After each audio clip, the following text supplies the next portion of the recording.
Watch Steinfeld, weeknights at 10 on Fox 17.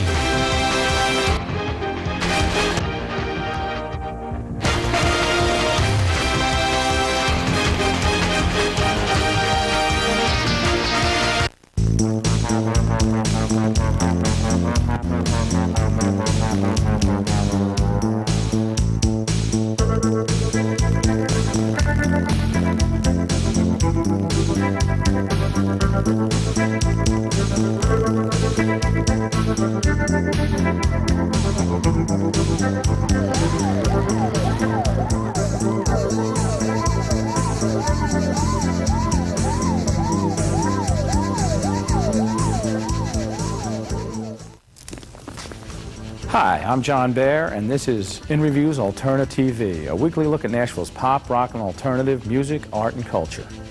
This week's show features the Shapeshifters, world-renowned photographer Raeanne Rubenstein, musician Dickereson. In Review's Alterna TV is proudly brought to you by Linksys, the shortest distance between 2 points. And In Review, Nashville's City Weekly.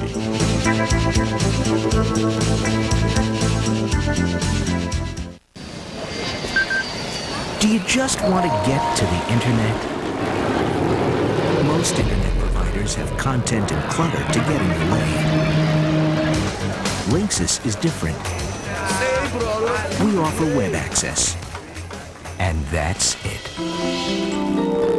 Enjoy unlimited access at the low monthly rate of $12.95. Linksys, the shortest distance between 2 points.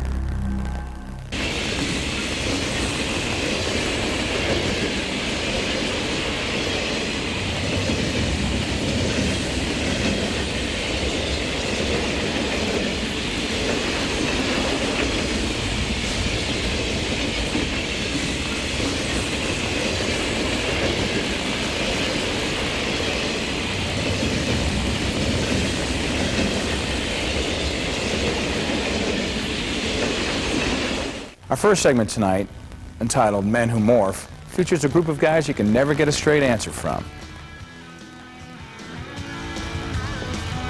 What happened? Let's check out Shapeshifters.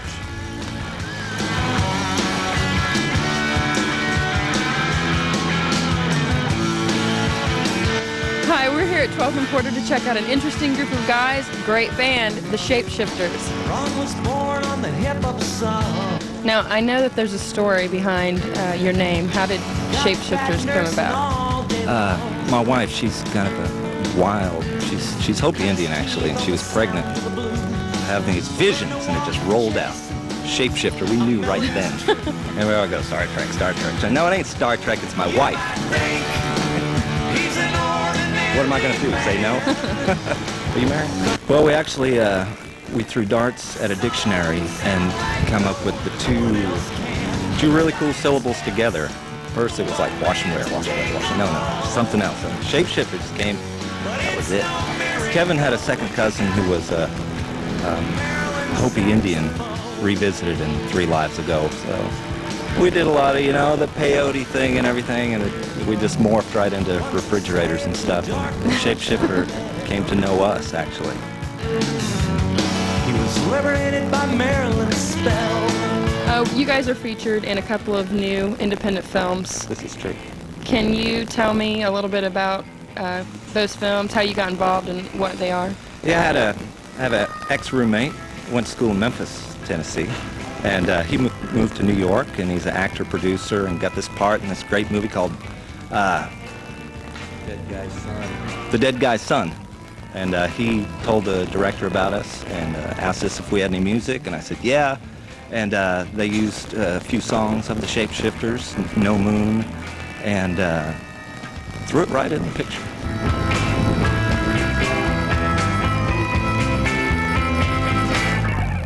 There's no moon out tonight, but off in the distance is a yellow street light. Would you like to hear about the other movie? I would love to hear about the other In fact, it's local, right out of Nashville here. It's called Films That Suck, and they approached us because through a friend of a friend of a friend, got a hold of a CD, and they liked one of our songs entitled "I've Seen the Future and I'm Going Around It," and they put it on the end credits. And I haven't seen it yet, but I know it's going to be a big hit. I've seen the future and I'm going around it. I'm gonna build a rocket, put my ass on it.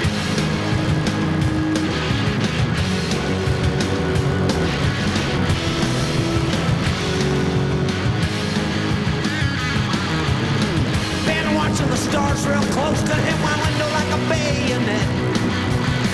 Got a truckload of solid fuel from an Israeli at the vets. Had the same dream every night, sit waiting on the launching pad. Thinking about my city on the moon with my pale little almond eyed dad. I will see the future and I'm going around it. I'm gonna build a rocket, put my ass on it. Well, we got the big agent trying to get us a gig at the Royal Albert Hall, but right now, working on Nashville first. One small step at a time. Come out and see us. Hello.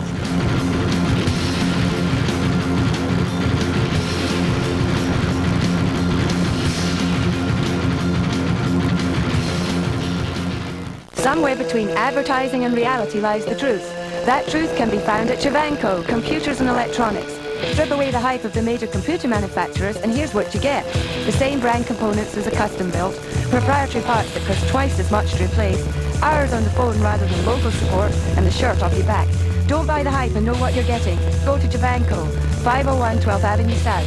Call 244-4444 or see us on the web at javanco.com. Javanco, selling you the technical truth. Spirit Stone Records proudly presents the debut album by There, The Journey.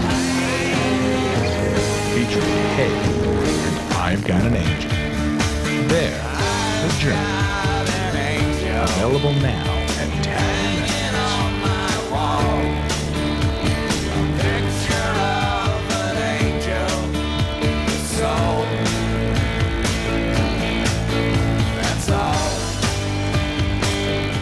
Have you gotten tired of your old bedroom group? Option Rentals has the largest selection ever. Get your choice of oak, pine, cherry, or the contemporary look of black or white lacquer. Prices start as low as $19.40 per week, and that includes a new set of queen-size bedding. That's right, at Option Rentals, $19.40 per week, and your new bedroom comes with mattress and box springs.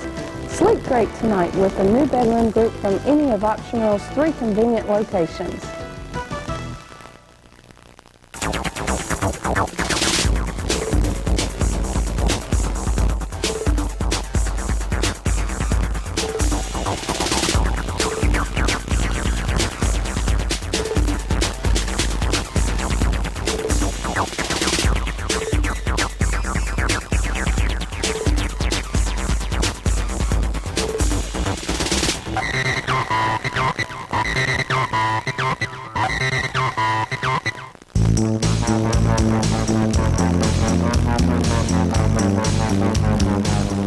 Raeanne Rubenstein has chronicled pop and rock history with her brilliant photography for many years, from Jimi Hendrix to Leanne Rimes. Closer look at Photos That Roll.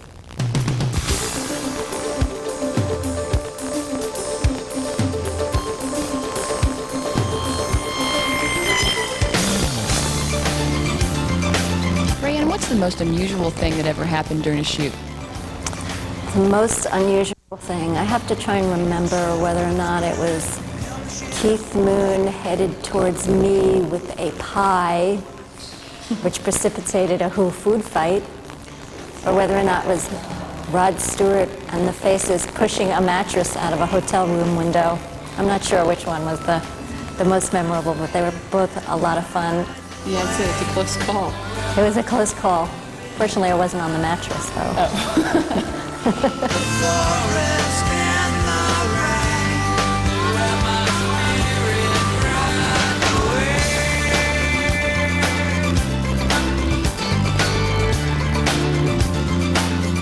So you worked with lots of stars all over the world. Who are some of your favorites? Well, I love the Nashville Cats. Ah, good answer.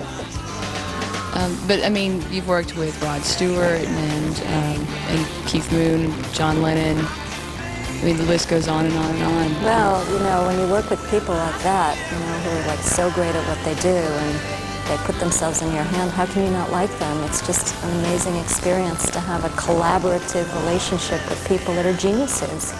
I mean, I must say that I'm grateful that my path in life brought me to those opportunities. Too close to that line.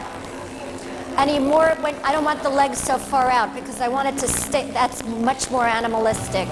And think about this theme that he's created with you guys. How did you get to be doing what you're doing now?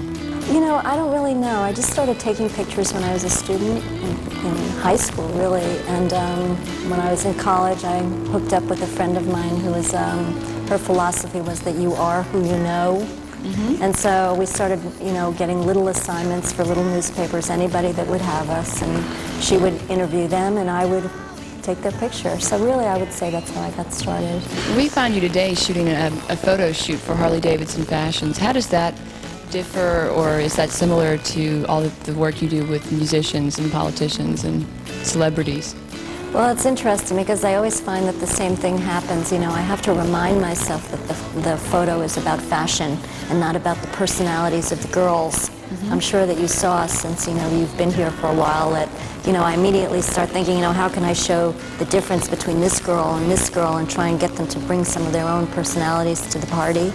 So I suppose that that would be the answer, which is that I would approach a fashion shoot realizing that you have to show the clothes, but also trying to make the girls and what they are part of the excitement and not just use them as mannequins.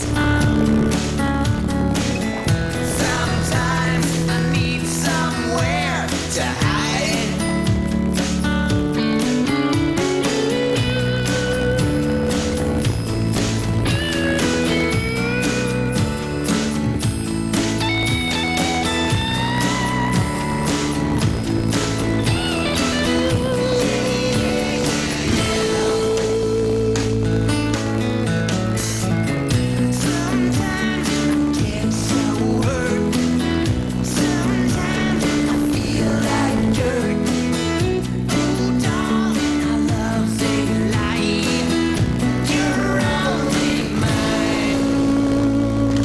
Why did you choose to live in Nashville instead of LA or New York or Europe?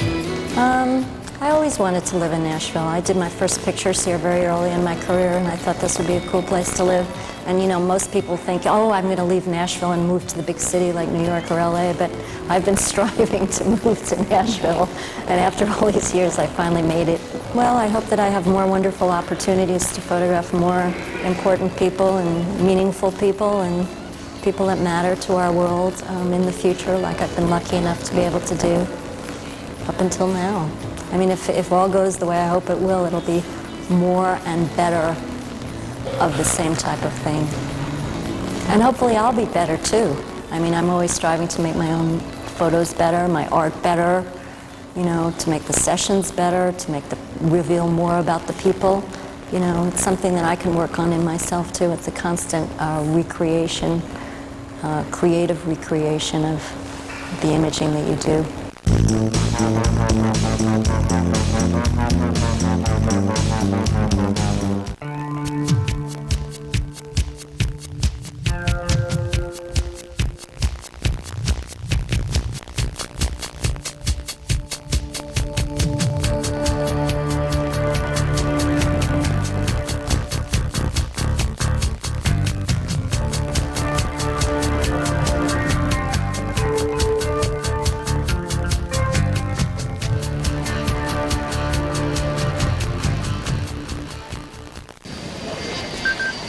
Do you just want to get to the internet?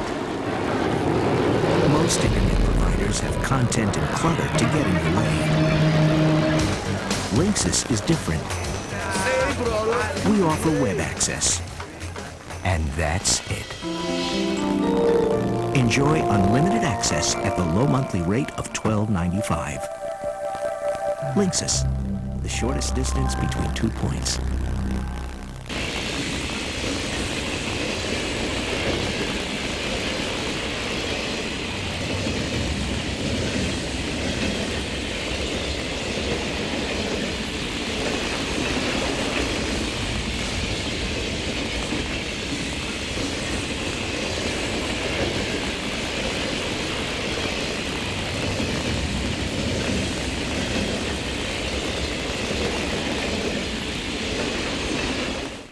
Somewhere between advertising and reality lies the truth. That truth can be found at Javanco, Computers and Electronics. Strip away the hype of the major computer manufacturers and here's what you get. The same brand components as a custom built, proprietary parts that cost twice as much to replace, hours on the phone rather than local support, and the shirt off your back. Don't buy the hype and know what you're getting. Go to Javanco, 501 12th Avenue South. Call 244-4444 or see us on the web at javanco.com. Javanco, selling you the technical truth.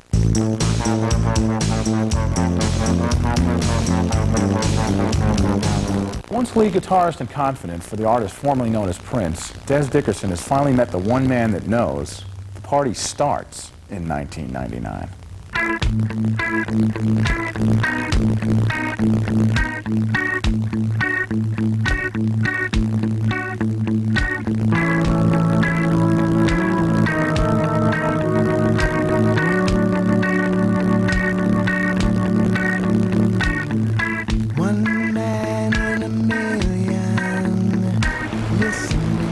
Hi, we're here at Nashville Delicatessen, one of my favorite Nashville eateries, to hook up with Des Dickereson, songwriter, producer, artist, and record label executive with Absolute Records, and to talk to him about his new album, One Man, and his new single, Hello Again.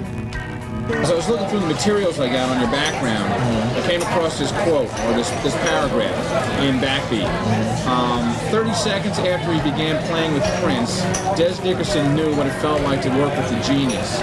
But like Prince, it took the Nashville-based musician businessman the better part of his career to find out what it feels like to be emancipated.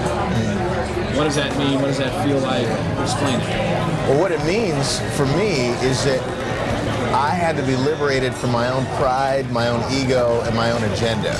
You know, as someone who, from an early age, sort of committed himself to the pursuit of fame and fortune, I actually became a slave to it from the time I was probably 7 years old.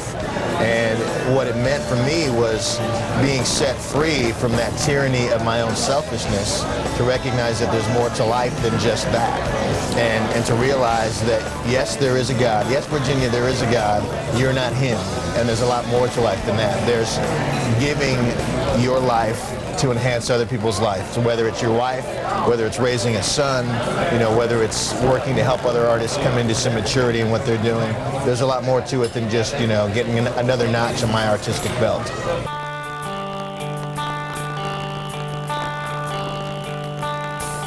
Have you ever been lonely? Too tired to cry. In your early career, you were associated with Prince, and I think everybody in the audience would recognize you with the, I guess, the Japanese headband around your head in the video. Is it 1999 or Little Red Corvette? Both of them. In both of them, okay. That was your style. That was it. Tell me about your relationship with Prince. I had a very good relationship with him in terms of being kind of one of a handful of people that really had a good rapport with him. He's kind of a complex personality, and he's a person that tends to embrace certain individuals because he, for whatever reason, develops a respect for them, and everyone else kind of has to stay outside the circle. And for whatever reason, you know, with both myself and my wife, he really kind of brought us into the inner circle, and I became kind of a confidant for him during the time I was in the band.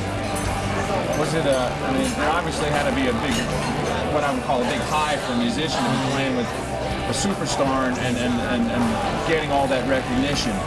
Yeah. Was that a lot of fun, or was that part of that tyranny still? It was the best of times and the worst of times, basically, because, I mean, first of all, you don't have that perspective on what this is going to mean in pop culture later on when you're doing it. When we started, we were just some very young people who happened to work with a guy that had a record deal, but, you know, we spent the first year rehearsing either in basements or in warehouses and didn't even play a show. So, you know, as all that unfolded and as all of a sudden you find yourself, you know, doing things you've always dreamed of, like standing there next to Dick Clark on American Bandstand or opening for the Rolling Stones, there are these moments when you get this rush of, whoa, this is like really happening. But you really don't get perspective until years after it's over and, you know, your phone rings and it's the editor of Rolling Stone saying, we're doing an article on the 25 best shows shows in rock and roll history, and I wanted to talk to you about the 1999 tour. I mean, then you go, wow, I mean, I was part of something that was really historic, you know? Speaking of 1999, the party isn't really over in 1999 for you. Really, the party's just beginning. Well, you know, again, going back to that whole idea of getting a bigger picture than just trying to become a rock star and notch some #1 hits or whatever, I came to the point of realizing that the things that I have to do that kind of are yet, you know, lying before me probably won't even be completed in my lifetime. I mean, there are things that I still am doing and want to do musically, aspirations that I have, the solo album, the one-man album, and I plan to do more. But also with the label, my endeavor is to build a legacy, to create a place where there's a special environment for people to come into maturity musically, personally, spiritually, in every way, but also to leave a legacy. Hopefully something that if he should so choose, my son can pick up the baton and carry it into his generation. So again, you know, what I'm doing, I probably won't be able to finish, and that's okay. People used to think that way. We've kind of lost that in our culture. But people used to think in terms of 2 and 3 generations down the line, and that's what I want to do.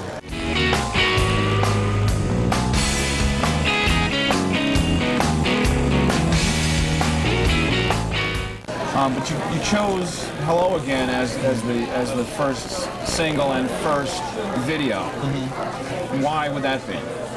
You know, there's a little bit of tongue-in-cheek in that "Hello Again" for someone who was sort of visible and sort of prominent and then kind of disappeared from the face of the entertainment earth for a while. It's kind of an inside, you know, joke. Hello, I'm back. But also, just because the song has a real kind of an up-poppy, happy feel, and I thought it was great to kind of reintroduce myself with a song that hopefully will just make people feel good.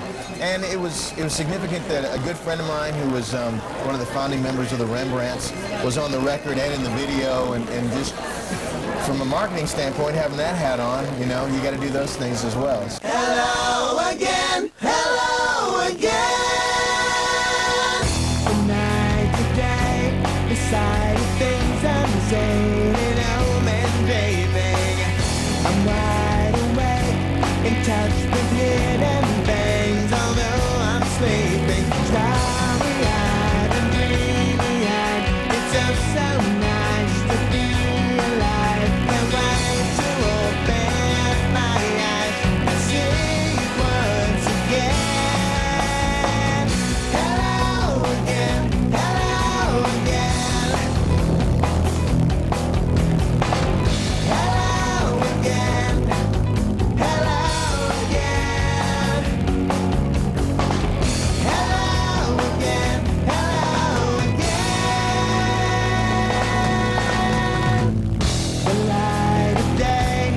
Brings an empty page of tender mercies, and right away I find a hiding place where I know you'll be. Live my life with black and white, changing day to day. But you changed my life from dark to light, take the stairs away. And I'm starry-eyed and dreamy-eyed, it's so good to be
And the title, One Man, is that just referring back to yourself as I've done my own project this time, here I am?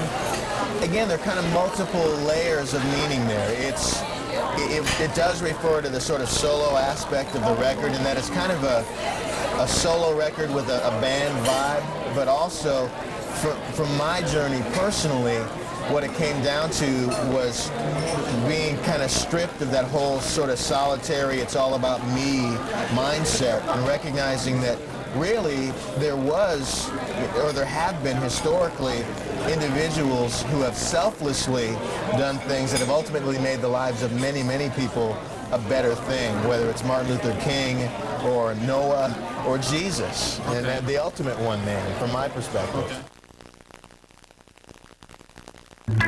One man in a million listening, and he hears a voice, I am who I am. Well, that concludes another week of In Review's Alterna TV. Tune in next week when we feature Old Pike, Without Ruth, and more of Nashville's pop, rock, and alternative music, art, and culture. Thanks for tuning in. Good night.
McCarty, Lemieux, Dig. The NHL on Fox, Sunday, 3 Eastern, noon Pacific. I don't see how anybody could trust the insurance company. I knew I was going to have a fight with the insurance company, but Hughes and Coleman took care of it for me. Without Hughes and Coleman, I would have been behind on my bills, and I wouldn't have been able to get my car fixed. Hughes and Coleman have the people that know how to fight for your rights. When Hughes and Coleman told me that they were going to do something, they did it, and they kept their promise. If you've been hurt in a car wreck, you need Hughes and Coleman. Call 255-9100. Real stories of the used car cop. At JD Byrider, we really know how to move cars. Lots and lots of easy credit. Hey, lady, you gotta move these cars. No problem. At JD Byrider, we have super low down payments and monthly payments, so these cars are leaving with new owners all the time. Aha! And one more thing. Yes? May I see the red one, please? You get the credit, you get the car. JD Byrider. Make an appointment with Frasier, weeknights at 6:30 on Fox 17.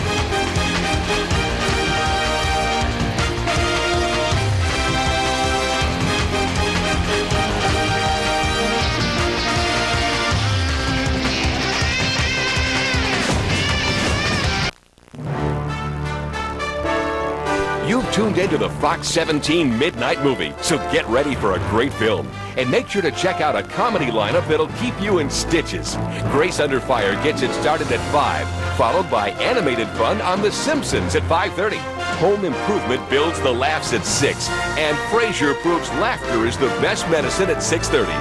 Nobody's got more comedy than Fox 17. Enjoy the show.